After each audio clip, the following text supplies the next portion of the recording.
Well, we're back. I'm really sorry the last tape interrupted because I was on a roll and I had this continuity of thought going for me about all the things I was going to share with you. And what we're doing is that was the second tape in the series of how you can kick that guy's ass, which he sure as hell won't expect because they're planning on you guys going down soft and easy and doing what they want with you and then throwing you in the garbage. You know, we kind of talked about that. Don't be letting them throw you in the garbage. So the second tape on the self-defense component of this stuff is done, and it's got a lot of good stuff on it. Some of it's really scary. I'm actually teaching you how to maim somebody, maybe even cause them to cease to function as a human being. In 10 miles, take exit 1 onto St. Mary's Road. We don't want to make you a killer. That's not what we're here for. We're here to protect you, to create a family of exercises or disciplines that you can internalize that will protect you up to and including the ability to kill your assailant if it's absolutely necessary in order to save your life. You know, I tell you all the time, second you got a clearing, get the hell out of there. You don't want to go into a protracted battle with this guy because usually it doesn't go good for the girl because of strength issues. And in listening to the tape yesterday, we've shifted. Now you're not this helpless little girl. You're a serious, badass woman who can only go up in her abilities. In other words, I'm hoping what you'll find is, you know, you punch your hand, you do that rice thing, and you know, you're going into it like this. And all of a sudden, you'll get pretty deep in that thing, maybe even bounce your fingers off the bottom. And I promise you, when you hit, a little smile will come on your face. You'll say to yourself, son of a bitch, I actually did that.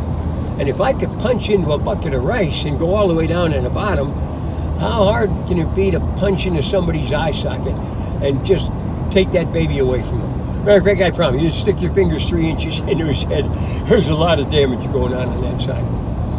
And I don't mean to take that frivolously. What I want you to understand is some of these pieces of shit actually kill women. They brutalize them to the extent that they're physically never right. That has nothing to do with how many of you are affected by the mental aspects of it, the anguish associated to your psyche being destroyed and tromped on by these men. We, you and I, need to help you get strong enough to where that becomes less and less of a likelihood. I was telling you, jump on him. Just like, you know, let's say your dad comes or your big brother who you haven't seen for a while. You know how you kind of run up to him and you actually leap into his arms, and you got your usually there you're doing it to give him a hug. You know, your legs are wrapped around and are kind of tucked in against the back of his upper legs for balance, and you give him a big hug and you tell him how much you love him, etc., etc., etc.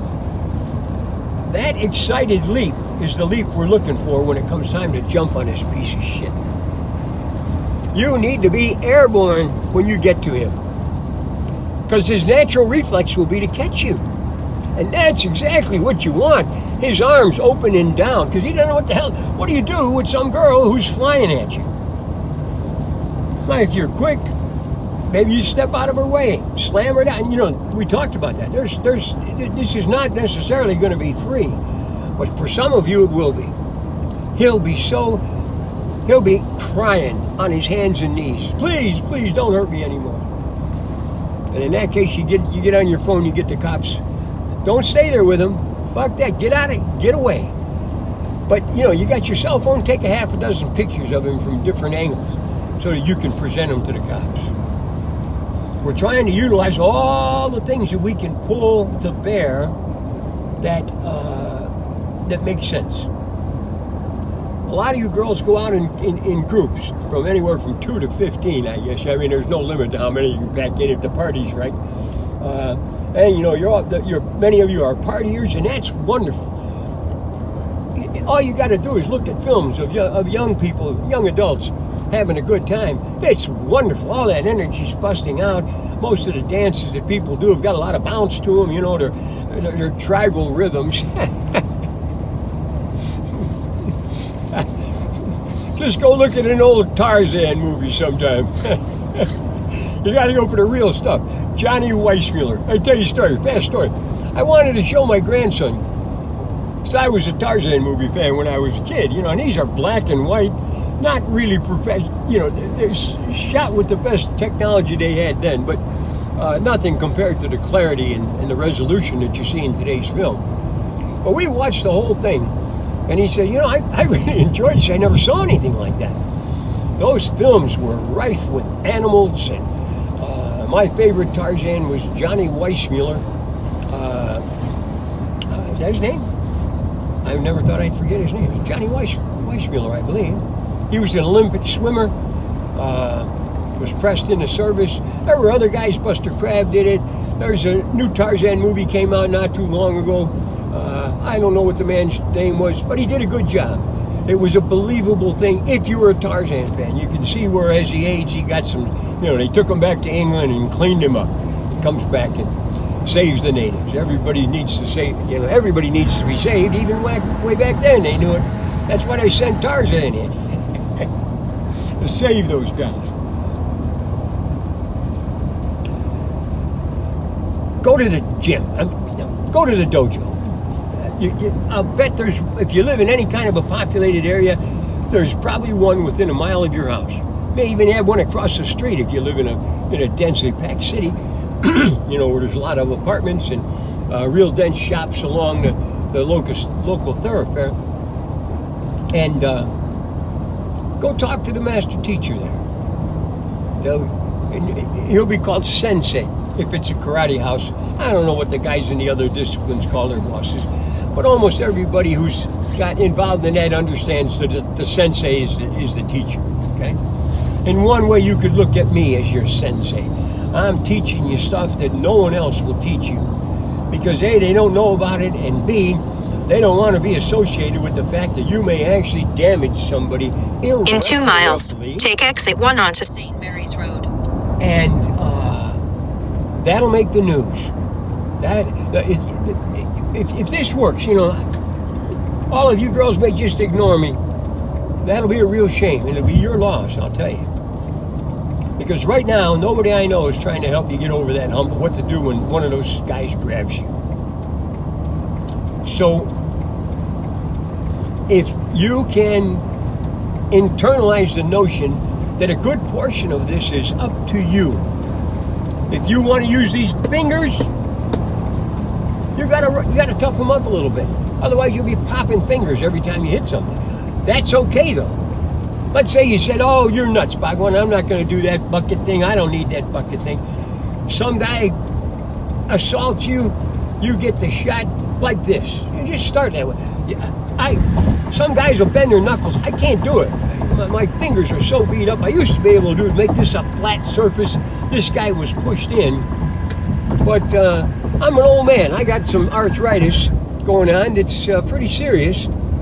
So I just don't have that fluidness. But use the right lane to take exit 1 onto St. Mary's Road. Do this, but I kind of like pressing all the fingers together with that one extension, because this now becomes a lance, a probe.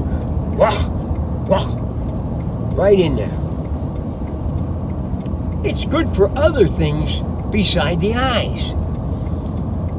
Take the exit, then keep left onto St. Mary's Road. On a person's body is vulnerable to this. All this keep left onto St. Mary's Road. This area in his neck. Straight away works. Oh my God. Make sure I'm where I'm at. Straight away works, but even better, it's coming up in. If you at the stop sign, turn right onto St. Mary's Road towards St. The sides you can't see it, but around the stomach line, you'll find you get some good penetration with that stuff, especially if you've done the exercise. Remember, everything in life is based upon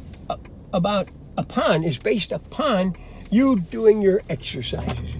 If somebody teaches you something and you don't practice it, you don't internalize it, make it yours, it's not going to be much. Stay in the left It's lane. ain't no good because you might remember it in a desperate moment and it'll have some effect, maybe even a lot of effect. In half a mile, turn left onto I'm telling you to hit Whippoorwill Circle. him. They're real sensitive, tender places.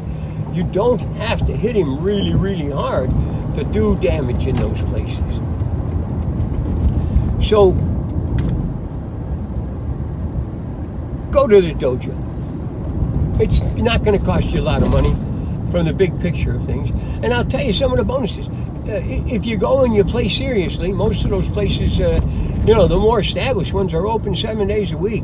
You can go work with your sensei or somebody else who's working there, other students who are, they'll be glad to help you along the way because... Turn left onto Whippoorwill Circle. Then Is, make a U-turn. one of the things that happens in these places is camaraderie. I was never a tournament fighter. Make a U-turn, then turn right onto Scrubby Bluff Road. That wasn't my my approach to doing this. I'm the guy who worked at it in close quarters when no one was around. At the stop sign, So that, turn right onto Scrubby Bluff Road. I could put as much energy into that as I wanted to, and it worked better for me. You always had In something 3.6 that miles, you could keep leverage right in. onto State Route